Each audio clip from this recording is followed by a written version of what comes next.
तो दोस्तों आज हम देखेंगे विश्व के प्रमुख धर्म।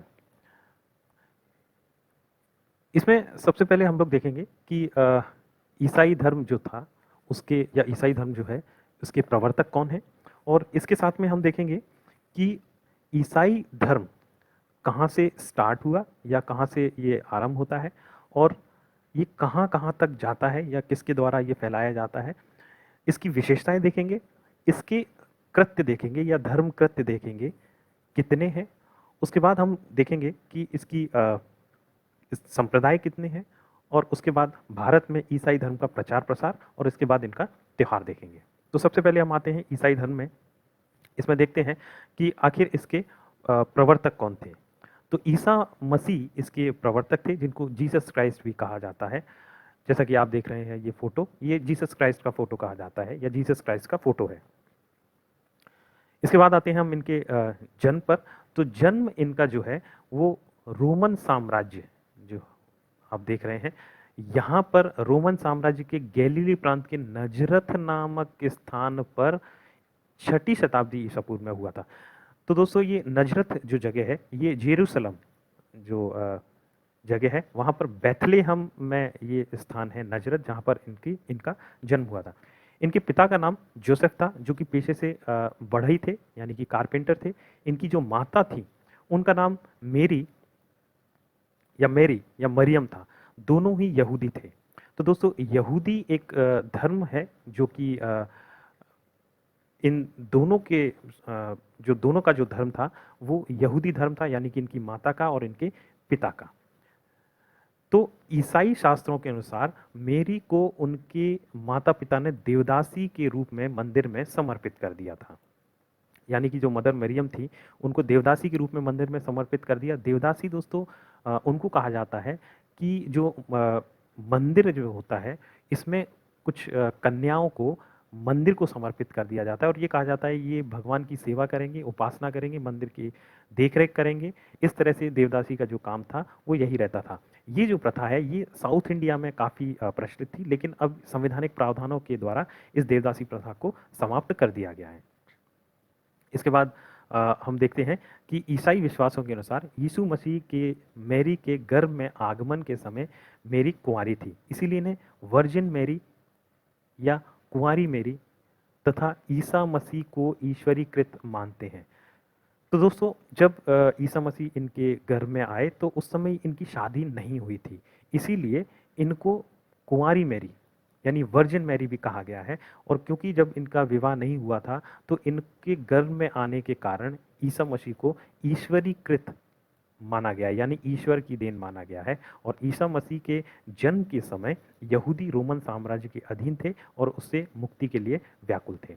तो जब इनका जन्म हुआ तो उस समय जो यहूदी, यानी कि जैसे देख रहे हैं कि यहूदी धर्म के इनके माता और पिता दोनों थे, तो रोमन साम्राज्य के अधीन थे। और ईसा मसीह के जन्म के समय यहूदियों पर जो रोमन साम्राज्य था वो काफ़ी अत्याचार करता था, और यहूदी जो थे वो इससे मुक्ति चाहते थे। और इसीलिए तो उस समय एक यहूदी संत जॉन द बैप्टिस्ट आते हैं जॉर्डन की घाटी में। तो जॉन द बैप्टिस्ट दोस्तों एक संत थे जो कि जॉर्डन की घाटी में आते हैं और भविष्यवाणी करते हैं कि यहूदियों की मुक्ति के लिए ईश्वर स्वयं एक मसीहा भेजने वाले हैं।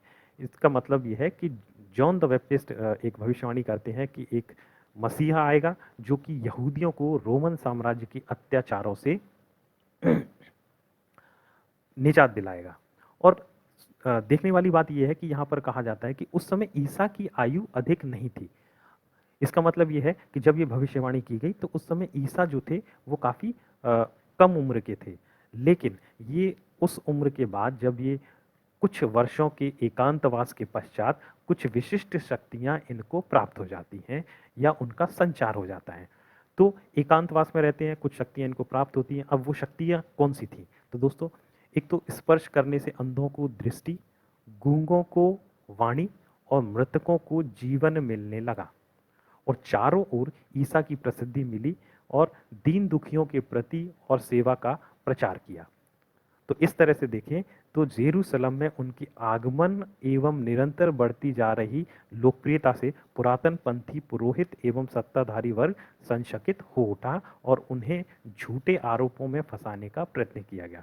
तो दोस्तों उनकी जो शक्ति का जो प्रचार प्रसार उनमें हुआ था, या ये कहें कि उनमें जो शक्ति आई थी कि अंधों को दृष्टि मिल रही थी, मृतकों को जीवन मिल रहा था, तो इससे उनकी ख्याति चारों तरफ फैल गई थी।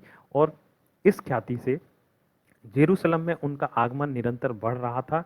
और इसके साथ में जब उनकी लोकप्रियता बढ़ रही थी तो जो पुराने पुरोहित थे या पुरातन पंथी थे, जो कि जैसे कि यहूदी धर्म के हुआ करते थे, तो वो इनसे काफ़ी परेशान थे या काफ़ी उनसे ईर्ष्या या घृणा रखते थे, क्योंकि उनकी जो सत्ता थी वो धीरे धीरे अब कहीं ना कहीं ईसा मसीह के कारण समाप्त हो रही थी। तो इसीलिए वो उनको झूठे आरोपों में फंसाने का प्रयत्न करते थे, जिससे कि उनकी शक्ति है वो पुनः वापस आ जाए। तो उनकी इस शक्ति को कम करने के लिए यहूदियों की एक धर्म सभा जो थी, या यहूदियों की जो धर्म सभा थी, उन्होंने उन पर आरोप लगाए ईसा मसीह पर। तो ईसा मसीह पर क्या आरोप लगाए? उन्होंने कहा कि ये स्वयं को ईश्वर का पुत्र और मसीहा होने का दावा करते हैं। ठीक है, तो ये आरोप जब लगाए गए तो उनको मृत्युदंड की सजा दी गई और उन्हें सलीब अर्थात क्रॉस पर लटकाकर मृत्युदंड की सजा दी गई। तब भी ईसा मसीह ने षड्यंत्रकारियों के लिए प्रार्थना की, क्योंकि वे जानते थे कि वह क्या कर रहे हैं। तो इन्हें सूली पर रोमन गवर्नर पॉन्टियस ने चढ़ाया था। तो जब इनकी धर्मसभा इनको दोस्तों जब मृत्युदंड की सजा देती है, तब ईसा मसीह षड्यंत्रकारी यानी कि जिन्होंने इनके विरुद्ध षड्यंत्र किया था उनके लिए प्रार्थना कर रहे थे, क्योंकि वो जानते थे कि ये लोग षड्यंत्र कर रहे हैं। उसके बाद भी इन लोगों के लिए ये प्रार्थना करते हैं। और जब इनको आदेश, इनके खिलाफ आदेश दिया जाता है कि इनको सलीब पर चढ़ा दिया जाए, तो उस आदेश का पालन जो रोमन गवर्नर थे वो पोंटियस करते हैं। इसके बाद दोस्तों हम आते हैं कि ईसाई धर्म जो था इसका प्रचार यीशु मसीह के शिष्य द्वारा फिलिस्तीन में किया गया और उनके अनुयायी क्रिश्चियन कहलाए। तो इसमें हम देखेंगे कि इनके जो प्रचार है वो कहाँ से स्टार्ट होता है और कहाँ तक फैलता है। तो सबसे पहले इस क्रम में आते ही तो फिलिस्तीन में ये सबसे पहले फैलता है, या ये कहे कि इनके शिष्यों द्वारा इनका धर्म का प्रचार प्रसार किया जाता है। और यहीं से फिलिस्तीन से ही ये प्रारंभ कहा जाता है। इसके बाद ये रोम में पहुंचता है और रोम के बाद पूरे यूरोप में ये दोस्तों फैल जाता है। और आज के परिप्रेक्ष्य में देखें तो वर्तमान में इस धर्म के सर्वाधिक अनुयायी हैं। मतलब पूरे वर्ल्ड में अगर देखें तो क्रिश्चियन धर्म को फॉलो करने वाले सर्वाधिक अनुयायी हैं। इनके शिष्यों की बात करें तो इनके जो प्रथम दो शिष्य थे वो एंड्रयूज और पीटर थे। तो एंड्रयूज और पीटर, ये दोस्तों कभी कभी क्वेश्चन में पूछ लेते हैं इनके जो शिष्य थे वो कौन से थे, तो वो थे एंड्रयू व पीटर। तो ईसाई लोग ईश्वर को पिता, ईसा मसीह को ईश्वर पुत्र मानते थे।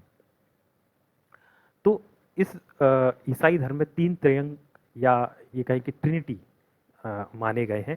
तो ये ट्रिनिटी यानी कि तीन लोग हैं। एक तो ईश्वर, ईश्वर पुत्र और पवित्र आत्मा, ये तीनों एक ही भगवान हैं। और बाइबल में भी कहा गया है कि ईश्वर एक है किंतु इसके तीन रूप हैं, और ईश्वर ने अपने पुत्र को भी ईश्वर बनाया है। ठीक है दोस्तों, इसके बाद हम आगे बढ़ते हैं कि ईसाई धर्म की विशेषता क्या है।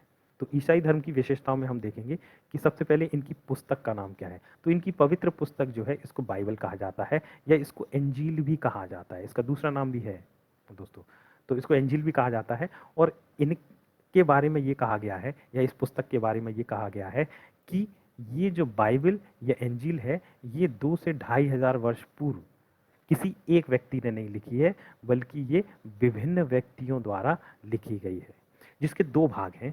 पहले को हम ओल्ड टेस्टामेंट के नाम से जानते हैं, जबकि दूसरे को हम न्यू टेस्टामेंट के नाम से जानते हैं। तो दोस्तों ओल्ड टेस्टामेंट में क्या है और न्यू टेस्टामेंट में क्या है? तो यहाँ पर ओल्ड टेस्टामेंट है, इसमें यहूदियों के इतिहास के बारे में जानकारी दी गई है और उसकी धर्म कथाओं के बारे में जानकारी दी गई है। तो यहूदियों का इतिहास, इसका मतलब ये है कि यहूदी कहाँ से आए, यहूदी जो धर्म है वो कैसे बना। ठीक है, उसके बाद ये जो ओल्ड टेस्टामेंट है तो यहूदियों का ही एक धर्म पुस्तक है, या यहूदी धर्म की ही एक पुस्तक है जिसका नाम है तनाका। वो उसी का ही संस्करण है ओल्ड टेस्टामेंट। मतलब यहूदियों की धर्म पुस्तक तनाका को ही ओल्ड टेस्टामेंट कहा गया है। और इसमें कुछ चीज़ें और देखने को मिलती हैं, जैसे कि मनुष्य की रचना, या ये कहें कि सृष्टि की रचना किस प्रकार हुई है, मनुष्य का जन्म किस प्रकार हुआ है, सदाचार क्या है, कर्मकांड क्या है, आदि के बारे में भी जानकारी ओल्ड टेस्टामेंट में हमको देखने को मिलती है। जबकि न्यू टेस्टामेंट जो है, इसमें हम देखेंगे कि धर्म संबंधी विश्वास तथा विचार, इतिहास वर्णित है और जीसस क्राइस्ट के उपदेश जीवन का विवरण है। तो दोस्तों, इस वीडियो में हमने देखा कि ईसाई धर्म के प्रवर्तक कौन थे, ईसा मसीह का जन्म कहाँ हुआ था, उनके पिता का नाम क्या था, उनकी माता का नाम क्या था। इसके साथ ही हमने यह भी देखा कि ईसाई धर्म का प्रचार विश्व में कहाँ हुआ, कहाँ से प्रारंभ हुआ, और ईसाई धर्म की विशेषताएं देखी। तो दोस्तों, इसके साथ ही हम आगे की वीडियो में देखेंगे कि ईसाई धर्म के 7 कृत्य कौन से हैं। इसके साथ साथ हम यह देखेंगे कि भारत में ईसाई धर्म का प्रचार किसके द्वारा किया गया, ईसाई धर्म के संप्रदाय भी देखेंगे और उसके बाद ईसाई धर्म के त्योहार देखेंगे।